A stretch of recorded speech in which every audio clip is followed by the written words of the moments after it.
আসসালামু আলাইকুম সবাইকে। আজকে আমাদের রিয়েল অ্যানালাইসিস বইয়ের রিয়েল নাম্বার সিস্টেম চ্যাপ্টারের তৃতীয় ক্লাস। প্রথম দুইটা ক্লাসে আমরা সমস্ত বেসিক এবং ডেফিনেশন নিয়ে আলোচনা করছিলাম। আজকে তৃতীয় ক্লাস থেকে আমাদের মূলত থিওরি আলোচনা শুরু হবে, মানে বিভিন্ন থিওরাম যেগুলো পরীক্ষা আসে ন্যাশনাল ইউনিভার্সিটি, মেজর, নন মেজর এসব জায়গায়। তো আমাদের প্রথম একেবারে 1 নাম্বার আমরা একটু থিওরিগুলোকে ক্যাটাগরাইজ করে ফেলছি। যেমন ধরো সুপ্রিমাম, ইনফিমাম নিয়ে কিছু থিওরি আছে। তারপরে রিয়েল নাম্বার সিস্টেমের ডেন্সিটি, রেশনাল নাম্বারের ডেন্সিটি, ইরেশনাল ডেন্সিটি, এগুলো নিয়ে কিছু থিওরাম আছে। আবার তোমার আর্কিমিডিয়ান প্রপার্টি নিয়ে কিছু থিওরাম আছে, এবং এছাড়া আলাদা আরও কিছু থিওরাম আছে। তো আমরা কয়েকটা ক্যাটাগরিতে ভাগ করব এবং প্রয়োজনীয় থিওরিগুলো এখানে আলোচনা করব। তার মধ্যে নাম্বার 1 হচ্ছে ইউনিকনেস অফ সুপ্রিমাম।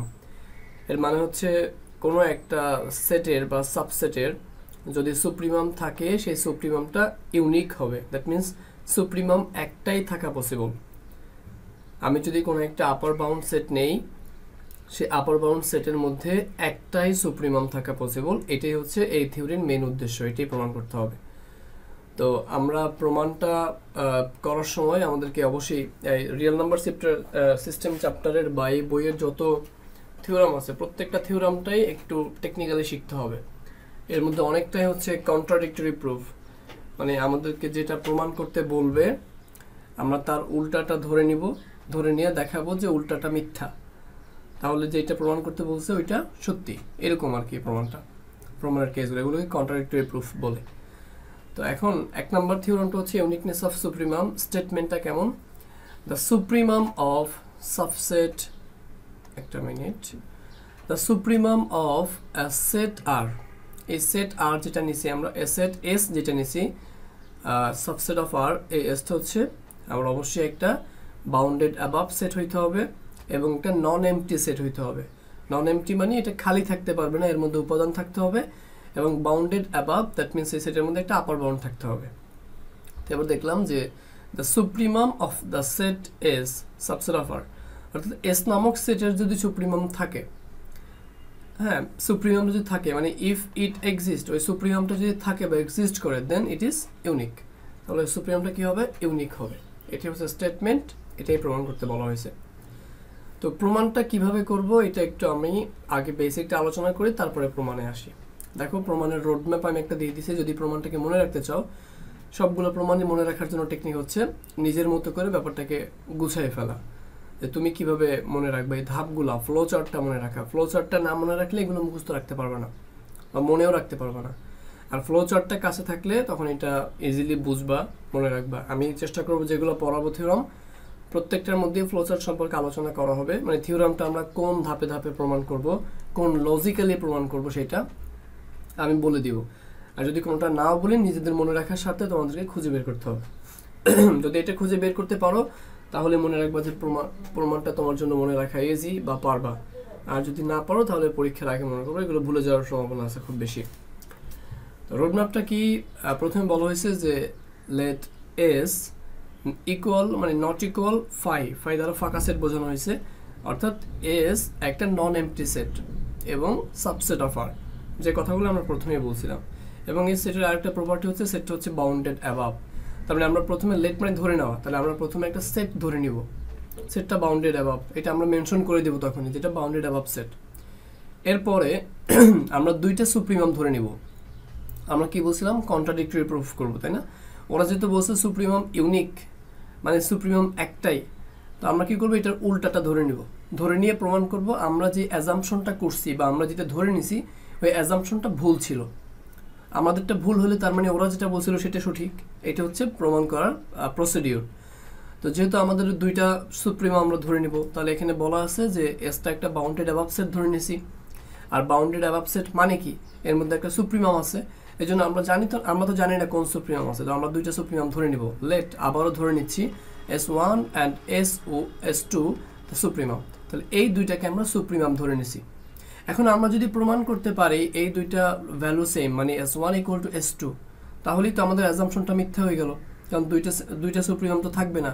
আমরা S1 S2 ধরছি, বাট দেখতেছি S1 যা S2 তাই, অর্থাৎ সুপ্রিমাম একটাই থাকে এবং সেটা ইউনিক থাকে। আশা করি বোঝানো গেছে।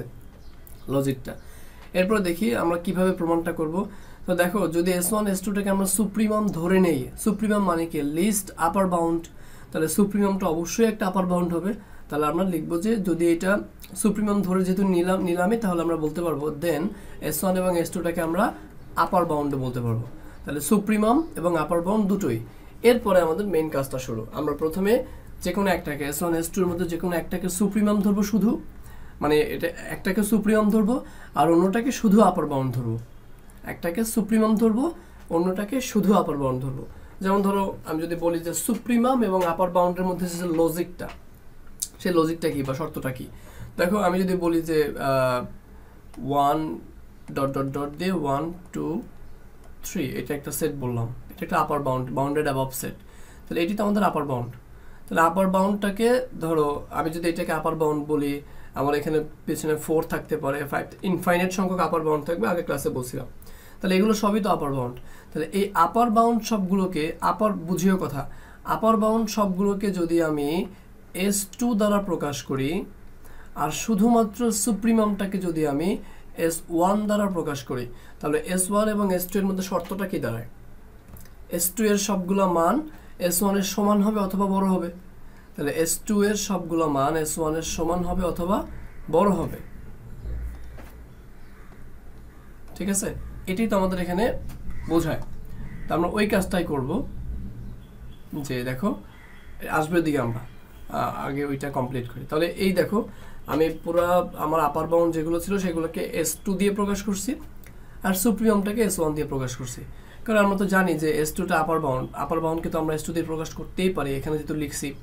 আবার S1টাকে আমরা সুপ্রিমাম বলতেই পারি, কারণ এখানে আমরা লিখছি।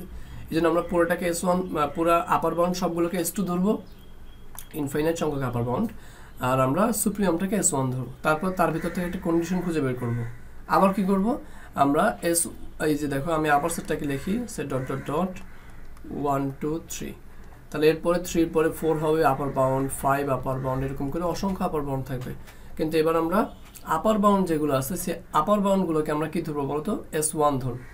আপার বাউন্ডগুলোকে একবার আমরা আপার বাউন্ডকে S2 ধরছি, পরের বার সবগুলো আপার বাউন্ডকে আমরা S1 ধরবো এবং শুধুমাত্র যেটা সুপ্রিমাম তাকে আমরা S2 ধরবো। তাহলে S1 এবং S2 এর মধ্যে শর্তটা কি দাঁড়ায়? শর্তটা দাঁড়ায় S2 এর মানে S1 এর সব মান S2 এর সমান অথবা তার থেকে বড়। তাহলে S1 এর সকল মান S2 এর সমান অথবা তার থেকে বড়, এটা আরেকটা শর্ত। তাহলে এরকম একটা শর্ত ডিরাইভ করব, আবার এরকম একটা শর্ত ডিরাইভ করব। এই দুইটা শর্ত ডিরাইভ করার মাধ্যমে প্রমাণ বের করার পরে আমরা দেখাবো যে এই দুইটা আর এই দুইটা থেকে পাই S1 ইকুয়াল টু S2, কারণ এখানেও দেখতে পাচ্ছি ইকুয়াল আছে, এখানেও দেখতে পাচ্ছি ইকুয়াল আছে। দ্যাট মিনস গ্রেটার দ্যান অথবা লেস দ্যান হবে নাকি S2 বড় হবে নাকি S1 বড় হবে, এইটা শিওর না হইলেও দুইটা যে ইকুয়াল হবে এটা কিন্তু 100% শিওর, কারণ দুই জায়গায় আমাদের ইকুয়াল চিহ্নটা আছে। সুতরাং এর পরের লাইনে আমরা লিখবো যে S1 ইকুয়াল টু S2। তো যেহেতু S1 ইকুয়াল টু S2 হয়ে গেছে, আমাদের ধরে নেওয়া দুইটা সুপ্রিমাম আসলে তাহলে একটাই, অতএব সুপ্রিমাম হচ্ছে ইউনিক। এটা হচ্ছে আমাদের প্রমাণের প্রসিডিউর বা রোড ম্যাপ। আমি আশা করি এই ধাপটা আমরা বুঝতে পারছি। তার মানে কি, আমরা প্রথমে S একটা ধরে নেব বাউন্ডারি অ্যাবভ সেট, এরপরে দুইটা সুপ্রিমাম ধরে নিব, এরপর যেহেতু আমরা ধরে নিই সেটা সুপ্রিমাম, তার মানে ওরা অবশ্যই আপার বাউন্ড হবে, সেটা আমরা নিচের লাইনে লিখবো। লেখার পরে একটাকে সুপ্রিমাম ধরবো, মানে S1টাকে সুপ্রিমাম দিয়ে সুপ্রিমামকে S1 দ্বারা প্রকাশ করব, সমস্ত আপার বাউন্ডকে S2 দ্বারা প্রকাশ করব। আবার সব সুপ্রিমামকে 2 নম্বর ধাপে সব সুপ্রিমামকে আমরা S2 দ্বারা প্রকাশ করব, মানে সরি সব আপার বাউন্ডকে আমরা S1 দ্বারা প্রকাশ করব আর সুপ্রিমামকে আমরা S2 দ্বারা প্রকাশ করব। তারপর আরেকটা কন্ডিশন পাবো এবং দুইটা কন্ডিশন থেকে প্রমাণ করবো যে S1 ইকুয়াল টু S2। সুতরাং আমি আশা করি প্রমাণটা বোঝা যাবে ইজিলি। এবার আমরা প্রমাণে আসি। তাহলে কি বলছিলাম, প্রথমে একটা সেট ধরে নেব, দ্যাট ইজ S। তাহলে S be a non-empty bounded above subset of R, যেটা আমি ওখানে সাংকেতিক ভাষায় বলছিলাম। তোমরা চাইলে সাংকেতিক ভাষায় লিখতে পারো, ম্যাথমেটিক্যাল ল্যাঙ্গুয়েজে, আর চাইলে ইংরেজিতে এরকম করে লিখতে পারো। এরপরে কি বলছিলাম যে আমাদের কন্ট্রাডিক্টরি প্রমাণ বা প্রুফ। তাহলে আমরা দুইটা সুপ্রিমা ধরে নেব, দেখাবো দুইটার same. Let S1 and S2 be two suprema। Suprema হচ্ছে প্লুরাল ফর্ম আর সুপ্রিমাম হচ্ছে সিঙ্গুলার ফর্ম। একটা হলে সুপ্রিমাম, দুইটা হলে suprema of S। Now we have to show that, এখন আমাদেরকে দেখাইতে হবে যে S1 এবং S2 আসলে same, S1 equal to S2। যদি এটা সেম হয়ে যায় তার মানে আমাদের সুপ্রিমামটা কি ইউনিক, এটাই প্রমাণ করা লাগবে। তো এখন যেহেতু আমি এদেরকে সুপ্রিমা বলে ফেলছি, একবার S1 S2 কে সুপ্রিমা বলে ফেলছি, তাহলে সুপ্রিমামের ডেফিনেশন কি, সুপ্রিমাম মানে কি? লিস্ট আপার বাউন্ড, তাহলে S1 এবং S2 অবশ্যই আপার বাউন্ড হবে। তাহলে বাই ডেফিনেশন বা সংজ্ঞা অনুসারে আমরা বলতে পারি যে S1 এবং S2 আর আপার বাউন্ড অফ S। তাহলে S1 এবং S2 তাহলে কি হবে? আপার বাউন্ড হবে। এর পরের ধাপে কি ছিল বলো? এর পরের ধাপে আমরা একটাকে সুপ্রিমাম ধরছি আর পুরো মানে সব আপার বাউন্ডকে S2 দ্বারা প্রকাশ করছি। আবার এর পরের ধাপে সুপ্রিমামকে S2 ধরছি, সব আপার বাউন্ডকে S1 দ্বারা প্রকাশ করছি। ওই কাজটা এখানে করব। তো এখানে লেখা আছে দেখো, if S1 is equal to supremum of S, তাহলে S1টাকে সুপ্রিমাম ধরছি এবং S2টাকে আপার বাউন্ড ধরছি, তাহলে তাদের মধ্যে যে কন্ডিশনটা সেটা কিন্তু এইটা আমি কিছুক্ষণ আগেই দেখাইছি, সুতরাং এটা আর এক্সট্রা করে বলার কিছু নাই। এরপরে আমরা S2টাকে সুপ্রিমাম ধরছি, S1টাকে আপার বাউন্ড ধরছি, তাহলে তাদের মধ্যে আমরা এই শর্তটা পাইলাম। এরপরে লিখলাম যে ফ্রম 1 and 2, 1 নাম্বার এবং 2 নাম্বার সমীকরণ থেকে আমরা বলতে পারি যে S1 ইকুয়াল টু S2। সুতরাং আমাদের কাহিনী শেষ। তুমি লাস্টের দিকে লাইনটা লিখতে পারো যে hence the supremum of set if it exist and it is unique. এই কথাগুলো তুমি চাইলে লাস্টে মেনশন করে দিতে পারো। দেখো এটা কিন্তু অনেক সিম্পল একটা জিনিস। ঠিক সিমিলার ওয়েতে তুমি the infimum of a set, ওইটা যদি ইনফিমামটা এক্সিস্ট করে সেটাও ইউনিক হবে, ওইটাকে বলা হয় ইউনিকনেস অফ ইনফিমাম, ওইটাও করতে পারবা। যদিও আমি এটার পরের ক্লাসে ওইটা নিয়ে আলোচনা করবো। আসসালামু আলাইকুম সবাইকে।